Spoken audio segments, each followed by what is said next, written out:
Souvent, nos interlocuteurs échangent avec nous au sujet du chatting et on réalise qu'ils sont pressés pour débuter la collaboration. Ils veulent tout de suite savoir quel est le mode de rémunération, combien ça coûte. Et une bonne agence de chatting, c'est un peu comme un garagiste. Il a besoin de soulever le capot pour voir un petit peu l'état du véhicule, l'état du problème, les difficultés, le moteur, les pièces, etc. Faire un audit, faire un petit peu une étude de ce qui se passe à l'intérieur, de ce qui est caché. Et il ne peut pas tout de suite donner un tarif comme ça, même si quelquefois il a des tarifs standards. Il a besoin de savoir est-ce qu'il peut collaborer avec l'agence OF ou le responsable de la modèle. Est-ce qu'il est en mesure de donner satisfaction à cet interlocuteur? Et c'est pour ça qu'il pose un certain nombre de questions. Pardon. Et du coup, ça, des fois, peut-être, ça peut agacer les interlocuteurs, mais ça, c'est super important. Si tu échanges avec une agence OF et qui ne te pose pas de questions, mais il te donne juste les tarifs, réfléchis, hein.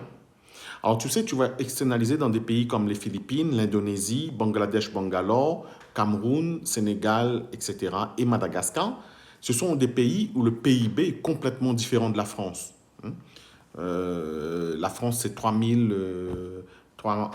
milliards 600 ou quelque chose comme ça en PIB. Ces pays-là, ils sont dans les 15 milliards ou un truc comme ça. Donc, tes interlocuteurs situés dans ces pays-là, eux, ce qui leur intéresse, c'est évidemment l'argent.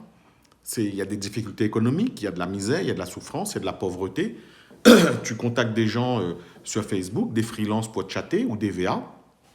Eux, ils ne vont pas poser de questions. Ils vont juste te demander combien c'est payé, par exemple, hein.